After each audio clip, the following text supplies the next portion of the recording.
450 bed की capacity वाले कस्तूरबा अस्पताल के रेजिडेंट डॉक्टर्स ने चेतावनी दी है मास रेजिग्नेशन की। जानते हैं क्यों? क्योंकि पिछले 3 महीनों से उन्हें तनख्वाह नहीं मिली है।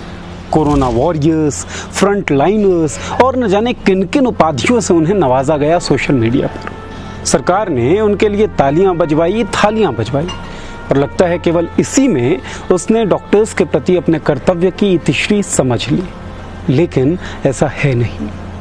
इस खबर को जानने के बाद नितिन गडकरी साहब का एक स्टेटमेंट पढ़िए।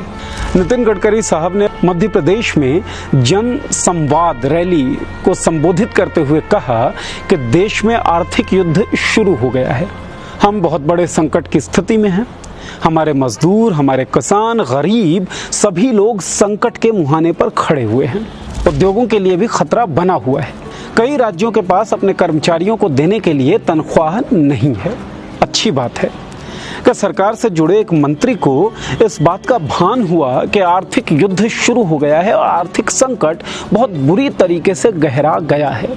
लेकिन इस बात को जानने, समझने और मानने के बावजूद सरकार फिजूल खर्चियों को रोक नहीं रही है।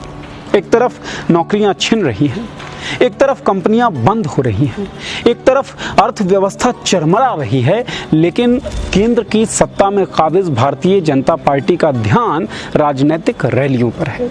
हम ये देख सुन के बड़े हुए हैं कि जब गांव में किसी व्यक्ति की मौत हो जाती थी तो गांव के एक बड़े हिस्से में मातम का माहौल होता था, कोई जश्न नहीं मनाता था। लेकिन अब मूल्य बदल रहे हैं।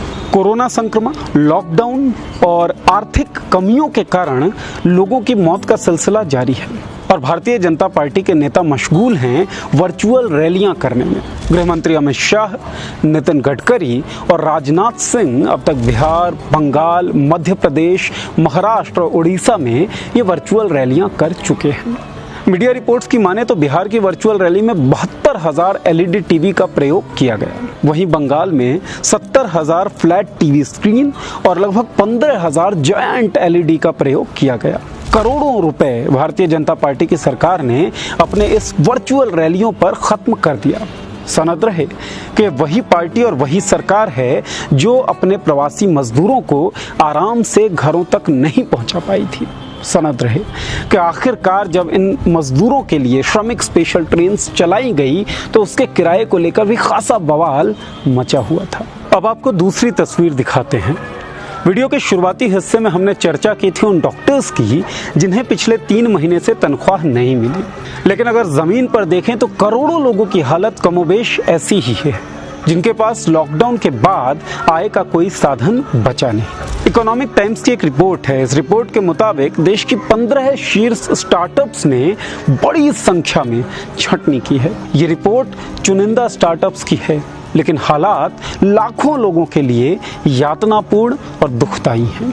सरकार की अदूरदर्शिता के कारण इकोनॉमी का जहाज डूबा जा रहा है, लेकिन सरकार अब भी इकोनॉमी के जहाज को बचाने की जगह अपने सत्ता को बचाने की पूरी कोशिश कर रही है।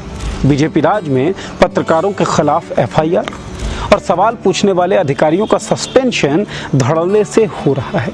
सरकार को खबरदार होने की जरूरत है, वरना सब कुछ खत्म हो जाएगा। आप देखते रहिए मॉलिटिक्स। किसी भी कठिनाई से गुजर रहे हो आप तो लिख भेजिए हमें, हम दिखाते रहेंगे जमीन से जुड़े मुद्दे।